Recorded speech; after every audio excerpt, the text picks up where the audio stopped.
జ్ఞానము భక్తి ఈ యొక్క ఆట కొనసాగుతూనే ఉంటుంది. మాట మాత్రంగా చాలా మంది అంటారు జ్ఞానము భక్తి వైరాగ్యము, కానీ వీటి గురించి వివరంగా ఎవరికి తెలియదు. తండ్రి కూర్చొని తెలియచేస్తున్నారు. జ్ఞానాన్ని పగలుగా చెబితే భక్తిని రాత్రిగా చెప్తారు. వైరాగ్యం కూడా రాత్రిలోనే వస్తుంది, ఆ తర్వాత పగలు వస్తుంది. అంటే భక్తి నుంచి వైరాగ్యము కలుగుతుంది. భక్తి మార్గంలో చాలా దుఃఖం లభిస్తుంది, దానినే వైరాగ్యంగా చెప్పవచ్చు. సుఖం నుంచి ఎవరికి కూడా వైరాగ్యము కలగదు. సుఖాన్ని ఎవరు కూడా త్యాగం చేయరు. సన్యాసులు కూడా దుఃఖము కారణంగానే చాలా మంది సన్యాసాన్ని స్వీకరిస్తారు. భార్యను నాగినిగా భావించి వదిలి వెళ్లిపోతారు. పవిత్రతలోనే సుఖము ఉందని వారందరూ కూడా భావిస్తారు. కానీ ఈ రోజుల్లో సన్యాసులు చూడండి ఎంతో ధనవంతులుగా మారుతున్నారు. ఎందుకంటే సంపద ద్వారానే సుఖము లభిస్తుందని వారు భావిస్తున్నారు.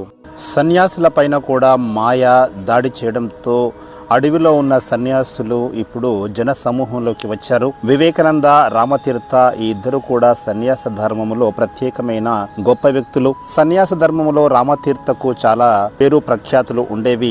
భక్తి మార్గం గురించి తెలియచేయడంలో వివేకానంద స్వామి ముందు వరుసలో ఉండేవారు. ఈ ఇద్దరికి కూడా పుస్తకాలు ఉన్నాయి. వీరు పుస్తకాలు రాసేటప్పుడు చాలా ఏకాగ్రంగా కూర్చొని రాసేవారు. రామతీర్థ తన యొక్క పుస్తకాన్ని రాస్తున్నప్పుడు శిష్యులను కూడా దూరంగా ఉంచి పుస్తకాన్ని రాసేవారు. రామతీర్థ చాలా గొప్ప సన్యాసి. వారికి చాలా పేరు ప్రఖ్యాతులు కూడా ఉన్నాయి. భార్యను తల్లిగా సంబోధించవలసిన అవసరం లేదు అని ఇక్కడ మనకి పరంపిత పరమాత్మ తెలియచేస్తున్నారు. తండ్రి తెలియచేస్తున్నారు, వారిని మీ సోదరిగా భావించవచ్చు. ఎందుకంటే ఆత్మలందరూ కూడా పరస్పరము సోదరులుగా అవుతారు. సన్యాసుల యొక్క విషయము విభిన్నమైనది.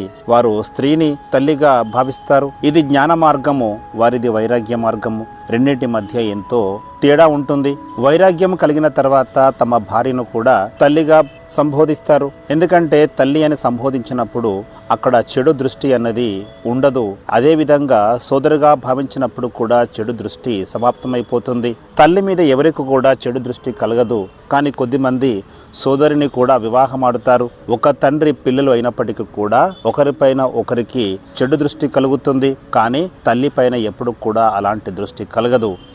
అందుకే సన్యాసులు భార్యను తల్లిగా భావిస్తారు. కానీ అలాంటి వారిని ఎవరు కూడా ప్రశ్నించరు. అలా తల్లిగా భావిస్తే ఈ ప్రపంచం ఎలా నడుస్తుందని ఎవరు కూడా వారిని ప్రశ్నించరు. పిల్లలు ఎలా జన్మిస్తారు అని కూడా ఎవరు ప్రశ్నించరు. భార్యాభర్తల్లో ఒకరికి వైరాగ్యం వచ్చిన తర్వాత పురుషుడు స్త్రీని తల్లిగా భావిస్తాడు. చూడండి, సన్యాసులకు కూడా ఎంతో మహిమ కొనసాగుతోంది. కానీ ఇక్కడ సోదర సోదరులుగా అయిన తర్వాత కూడా చాలా మంది దృష్టి చెడు వైపు వెళుతుంది. సన్యాసులది ఒక ఉదాహరణ మాత్రమే. ఇక్కడ ప్రజాపిత బ్రహ్మ ఉన్నారు, వారికి సంతానం కూడా ఉంటుంది. వారందరూ కూడా అక్క చెల్లెళ్ళు, అన్నాదమ్ములు అవుతారు. అక్కడ